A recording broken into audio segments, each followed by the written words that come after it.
अलग अलग मामलों में कुल 207 लोग सिर्फ गुरुग्राम में, साइबर सिटी गुरुग्राम में गिरफ्तार किए गए हैं। गुरुग्राम जिले में 207 लोगों की गिरफ्तारियां हुई। अलग अलग मामलों में 77 एफआईआर दर्ज की गई, 18 अवैध हथियार भी बरामद किए गए और 288 किलो गांजा भी बरामद किया गया है। रविवार को चलाए गए ऑपरेशन में 876 पुलिसकर्मी शामिल रहे। 207 टीमों ने अलग अलग जगह पर कार्रवाई की है। ये बड़ी खबर आपको बता रहे हैं, जहां पर 1300 टीमें बनाई गई, 7109 टीमें लगाई गई पूरे प्रदेश भर में। 7109 जो जवान पुलिसकर्मी उनको लगाया गया प्रदेश भर में। तो वहीं सिर्फ गुरुग्राम की अगर बात करें तो रविवार को चलाए गए ऑपरेशन में 876 पुलिसकर्मी शामिल रहे और 207 टीमें सिर्फ गुरुग्राम में लगी रही। और एक बड़ी कार्रवाई जो है वो यहां पर की गई है। अलग अलग मामलों में 77 एफआईआर दर्ज की गई है और बड़ी मात्रा में 18 अवैध हथियार यहां पर बरामद किए गए। तो बड़ी मात्रा में यहां पर नशा जो है, गांजा 288 किलो बरामद किया गया है।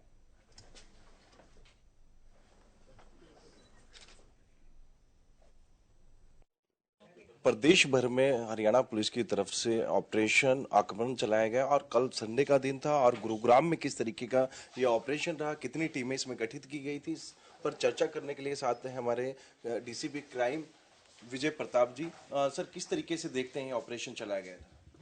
ऑपरेशन का पर्पस अपराधों पे रोकथाम और अपराधियों को पकड़ना ही था। और विशेष तौर से जो इलिसिट आर्म्स रखते हैं, एनडीपीएस एक्ट के हैं या पीओ बेल जंपर है और हीनस केसेस में वांटेड थे, फरार चल रहे थे या पुलिस की गिरफ्त से बाहर थे, उन सभी को मद्देनजर रखते हुए ये प्लेन्ड वे में, मेटिकुलस मैनर में पूरा आक्रमण अभियान चलाया गया, ये ऑपरेशन आक्रमण। और इसमें टोटल 207 टीमों का गठन किया गया और उसकी अगुवाई सीनियर अधिकारियों द्वारा की गई और टोटल 876 लोग इसमें शामिल रहे। और इस दौरान हमने 77 केस दर्ज किए और 207 लोगों को पकड़ने में सफलता हासिल की। सर, किस तरीके के केस इसमें इन्वॉल्व किए गए हैं, कौन कौन सी धाराओं में मामले दर्ज किए गए हैं? ये इसमें 18 आर्म्स एक्ट के पर्चे दर्ज किए गए हैं, 18 लोग पकड़े, 18 अवैध असले और 9 बुलेट्स मिले हैं। इसके अलावा 8 गैम्बलिंग एक्ट के, 6 एनडीपीएस एक्ट के और 39 मुकदमे एक्साइज एक्ट के दर्ज किए गए हैं। एनडीपीएस की मैं बात करूं सर, जो गांजे के खेप अलग अलग जो मात्राएं उनकी पकड़ी गई हैं, तो किस तरीके से, कितना गांजा है सर? इसमें एक मेजर रिकवरी रही है जो कि गांजा विशाखापट्टनम से चला था और यहाँ सूचना के आधार पे जो फारूक नगर टोल के पास नाकाबंदी करके हमने पकड़ा है और 2 आदमियों को ट्रॉले में वो लेके आ रहे थे, उनको गिरफ्तार किया है। ये दोनों जो गिरफ्तार शुदा लोग अशोक और अरविंद, ये रोहतास बिहार के रहने वाले हैं। और प्रथम दृष्टता बताया इन्होंने कि ये विशाखापट्टनम से लेके चले थे और इसकी सप्लाई बहादुरगढ़ और आसपास के एरिया में होनी थी। आज इनका पुलिस को अदालत में पेश करके इनका रिमांड लिया जाएगा और उसके बाद आगे की कार्रवाई की जाएगी। पर इसमें बैकवर्ड और फॉरवर्ड लिंकेजेस है, उसको हम कोशिश करेंगे कि सभी ट्रेस हो और जो इस प्रकार का जो नशे की जो तस्करी है वो बंद भी हो और इन लोगों को हम ज़्यादा से ज़्यादा इस प्रकार के लोगों को जेल में। कुछ इनामी बदमाश भी सर इसमें पकड़े गए हैं?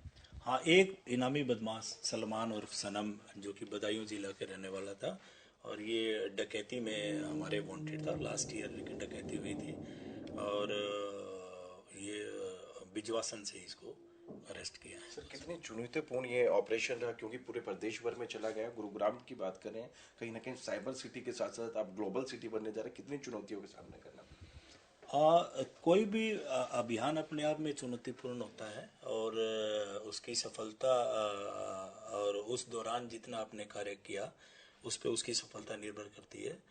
तो क्योंकि ये पूरा प्लान्ड और मेटिकुलस मैनर में इसको किया गया, तो जितने अपराधी हैं उनको पहले से ही पहचान की गई और उसके बाद उन पे एक साथ रेड की गई। तो ये शानदार रहा। चुनौती अपने आप में हर काम है और उसको चुनौतीपूर्वक तरीके से ही करें तो उसमें रिजल्ट शानदार आते हैं और वैसा ही यहाँ। किस तरीके का प्लान है सर? हरियाणा पुलिस की मैं बात करूं या फिर गुरुग्राम पुलिस की मैं बात करूं, एक बड़ी जिम्मेदारी आपके कंधों पर है। देखो, जो अपराध है उसका स्वरूप आप खुद ही देख रहे हो कि बदल रहा है और उसी हिसाब से पुलिस भी उसको लेके संजीदा है और अपने तौर तरीके बदल रही है।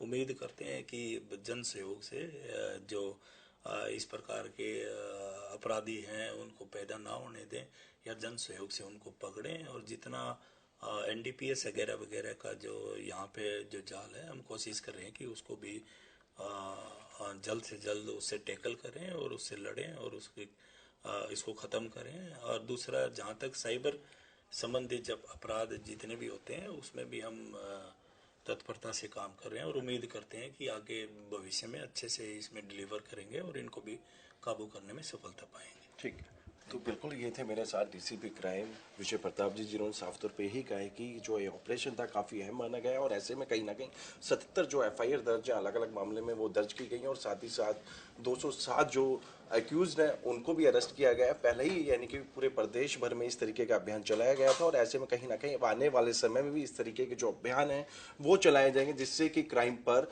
नकेल कसी जा सकती है। कैमरामैन जितेंद्र के साथ संजय राठौर, हरियाणा न्यूज़।